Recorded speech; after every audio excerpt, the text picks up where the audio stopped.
Growing up, I always knew I was second best. My name is Isabella, though everyone calls me Bella, and I'm the younger daughter in what appeared to be your typical middle-class family. My sister Catherine, Katie for short, was the golden child. 3 years older than me, she was blessed with naturally blonde hair that seemed to catch the sunlight just right in every photo. Mom never missed an opportunity to capture her perfect angel for the family album or social media. I wasn't ugly by any means. I had my own kind of pretty, dark hair, hazel eyes, and what my aunt called an interesting face. But in our house, interesting wasn't enough. Katie was the standard, and I was, well, just there. The favoritism wasn't subtle. When Katie needed new clothes, we'd spend entire weekends at the mall. When I needed something, we'll see next month, sweetie.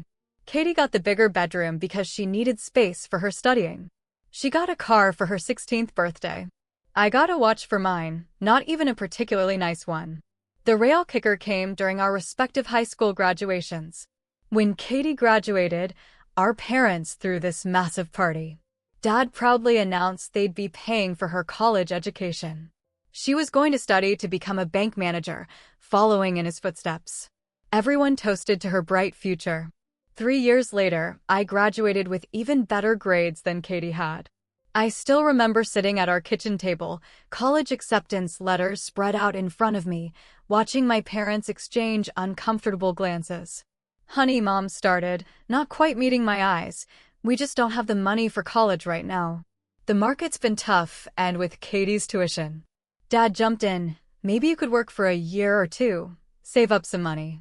I sat there, stunned into silence.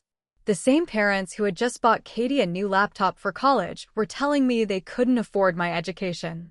That night, I cried myself to sleep, but it was the last time I would cry over their favoritism. The next morning, I started job hunting.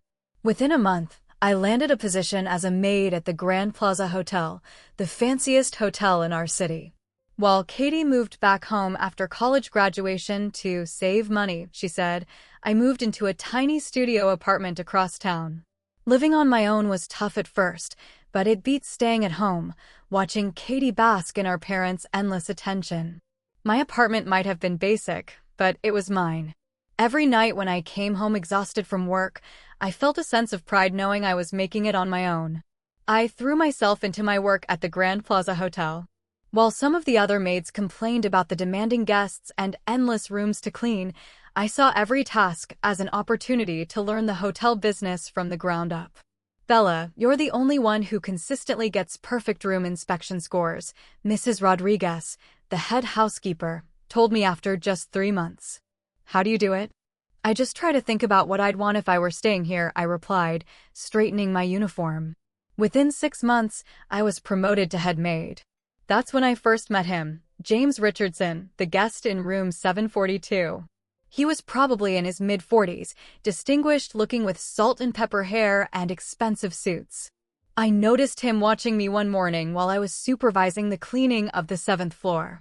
"Miss," he called out, "could I have a word?" What started as a simple request about extra towels turned into a 15-minute conversation about hotel operations.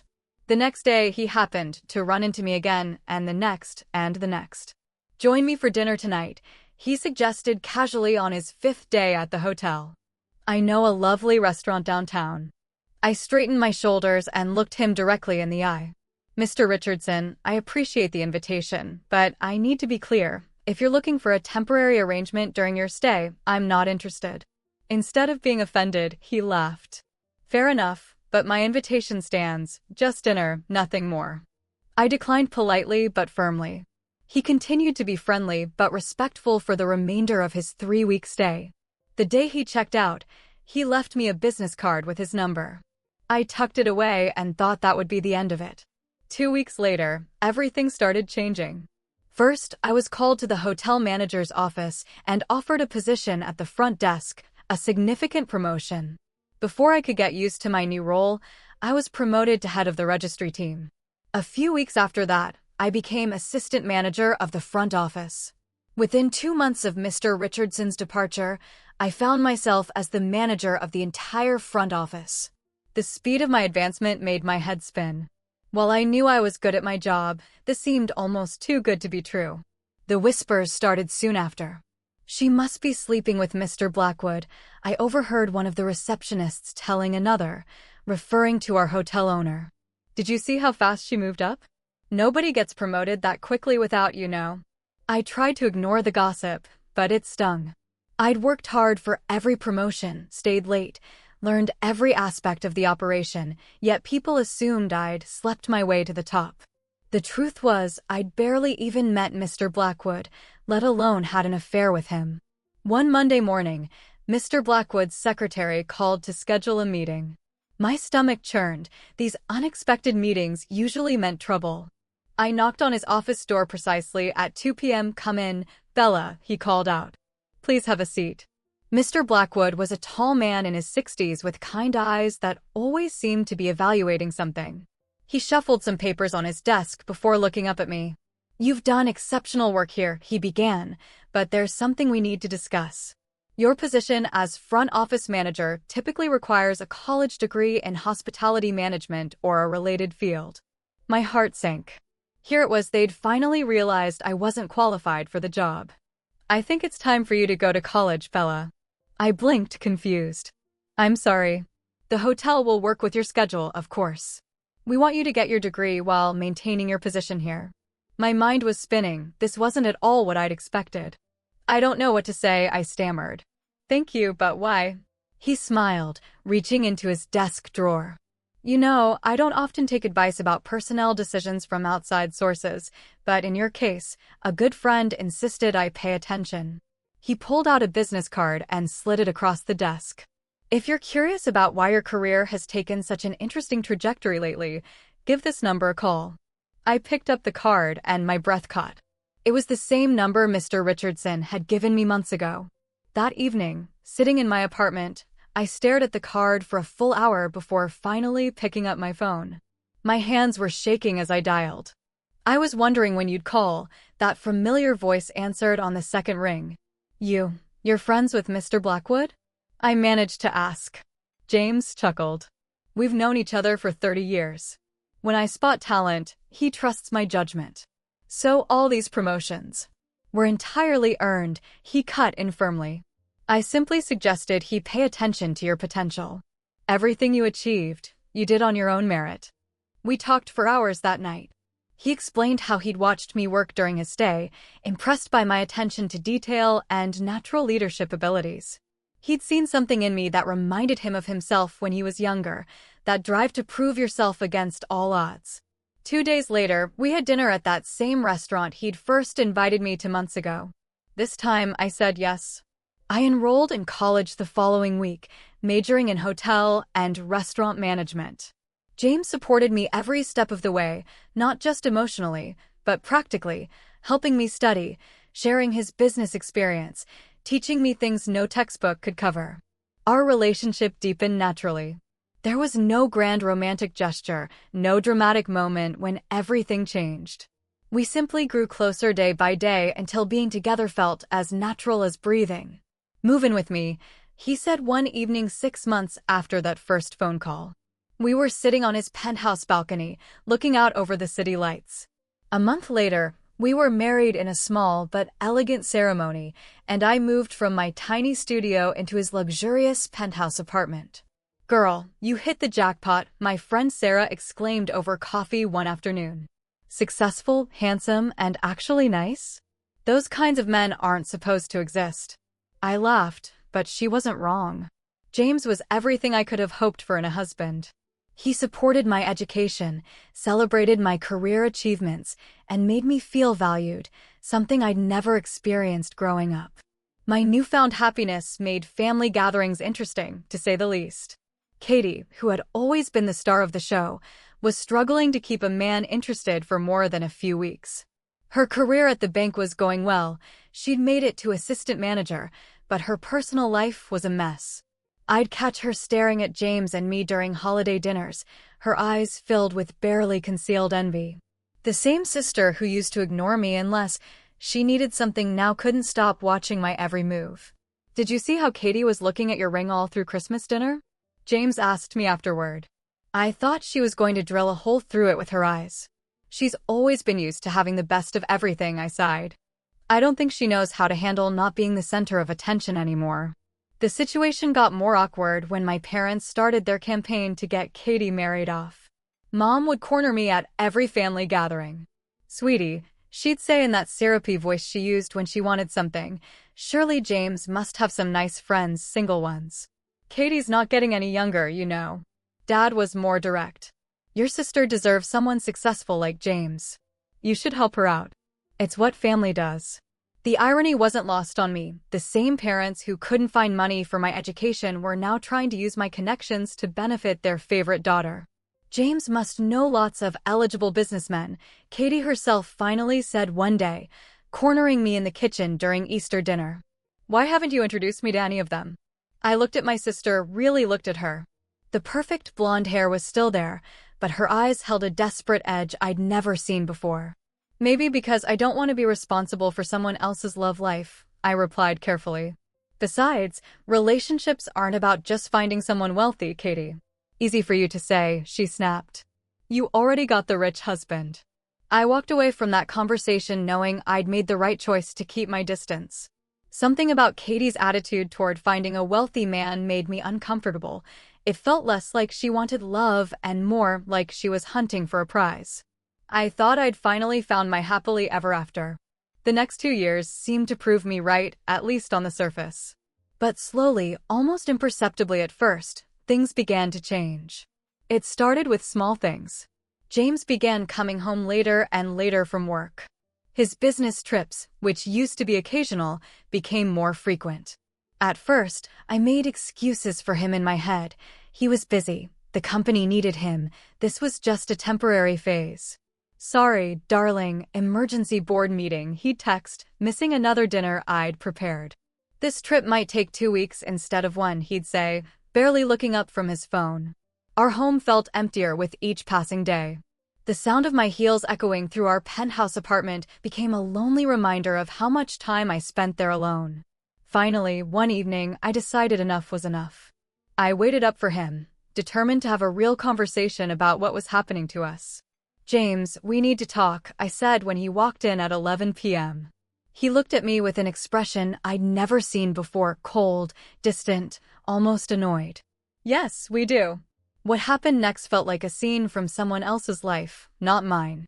"I want a divorce," he said flatly, as if he were discussing the weather. "I don't love you anymore." Actually, I'm not sure I ever did. I felt like I'd been punched in the stomach. "What?" "James, if something's wrong, we can work on it." "There's nothing to work on, Bella. It's over. My lawyer will be in touch." Everything moved at warp speed after that. Within days, I was served divorce papers.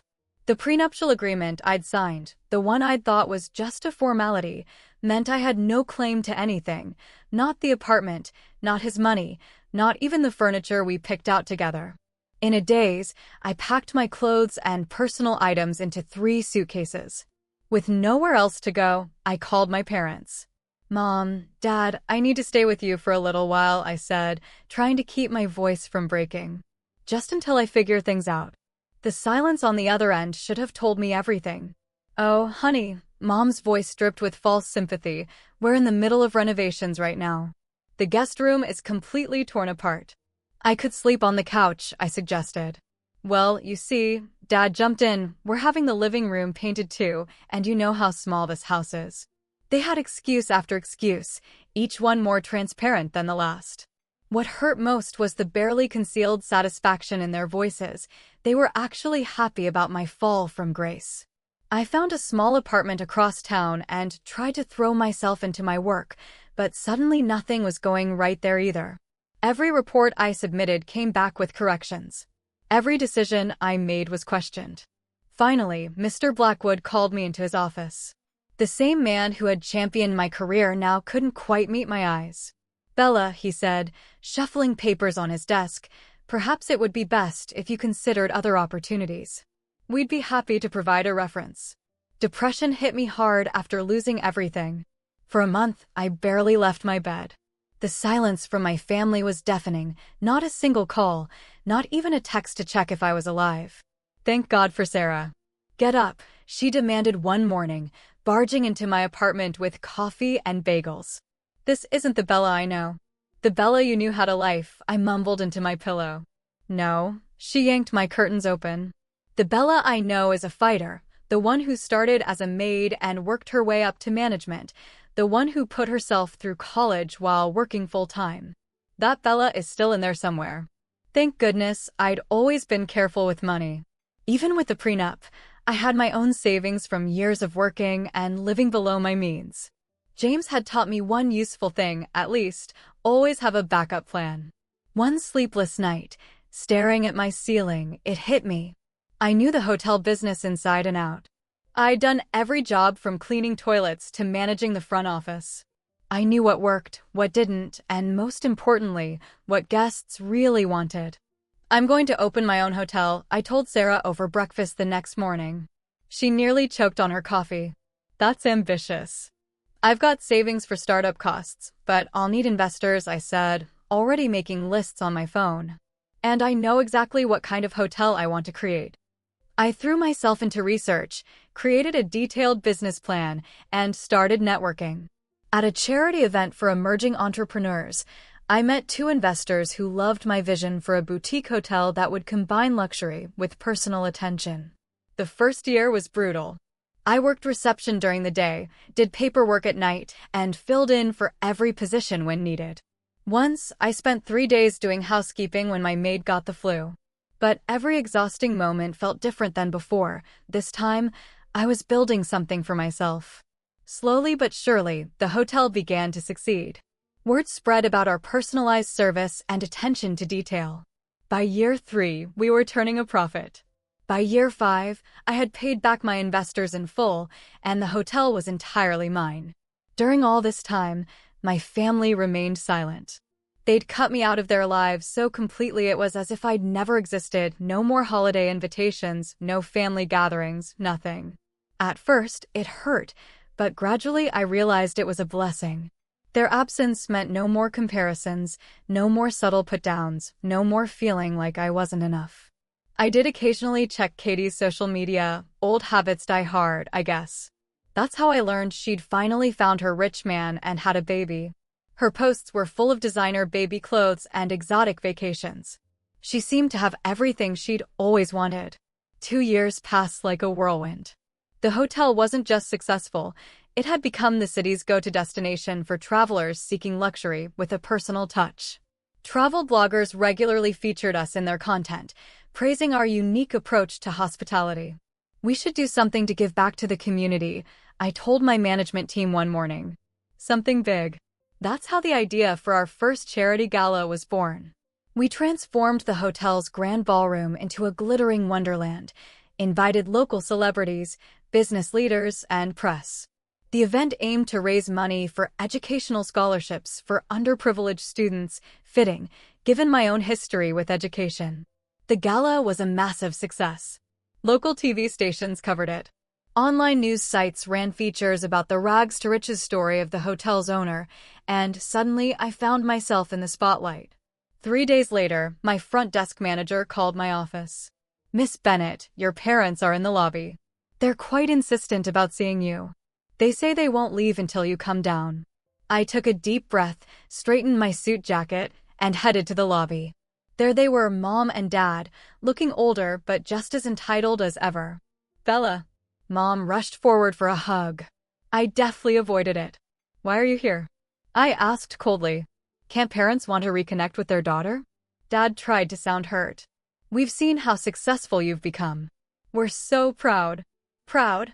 I laughed bitterly. "You weren't proud when I needed a place to stay after my divorce.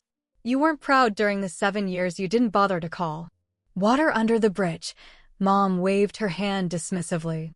"Families should stick together in hard times. Speaking of which," her voice dropped to a conspiratorial whisper, "Katie's going through such a difficult period. Her boyfriend left her, and now she's all alone with the baby. He won't pay any child support. Surely you could help your sister out." Perhaps it was morbid curiosity or maybe just a desire for closure, but something made me ask, "How exactly do you expect me to help Katie?" Mom's eyes lit up, thinking she'd found an opening. You could talk to her baby's father, make him understand he needs to support his child. I couldn't help but laugh. And why would this man listen to me? I don't even know him. Don't be coy, Bella, Dad snapped. Of course you know James. He was your husband, after all. The world stopped spinning for a moment. The pieces of the puzzle suddenly clicked into place with sickening clarity. My sister's mysterious rich boyfriend, my parents' sudden distance, the timing of my career's collapse. James, I whispered. Katie and James? Well, it's not like it was planned, Mom said defensively. These things just happen. These things just happen? My voice rose. My husband and my sister? And you knew all this time. Katie and James fell in love, Dad said, as if that explained everything. We couldn't very well take sides. Couldn't take sides? I was nearly screaming now. You absolutely took sides. You cut me out of your lives, you refused to help me when I had nowhere to go, and now you have the audacity to come here and ask for my help. Don't be so dramatic, Mom huffed. Everything worked out for the best. Look at you, you have your own hotel now. So James did the right thing having you fired from your old job. Katie thought it would be too awkward, you working there. I stared at my parents, these people who had raised me, who were supposed to love and protect me. In that moment, I saw them clearly for the first time, not as the parents who had favored Katie, but as willing accomplices in destroying my life. Get out, I said quietly. Now, Bella, Mom started. Get out. I screamed. Security. 2 of my security guards appeared instantly. These people are banned from the premises, I told them, my voice shaking with rage. They're never to be allowed in this hotel again under any circumstances. Escort them out. You ungrateful little, Dad began, but the guards were already moving them toward the door. You'll regret this. Mom shouted. Family is all you have. No, I called after them. Family is supposed to love you, support you, protect you. You're not family, you're just people who happened to raise me. That was the last time I spoke to my parents. Through mutual friends and social media, I've heard snippets of what happened after. Katie and James's relationship imploded spectacularly.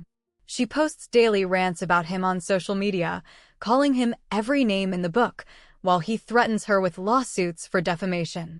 My parents lost most of their retirement savings in a bad investment and had to downsize their house.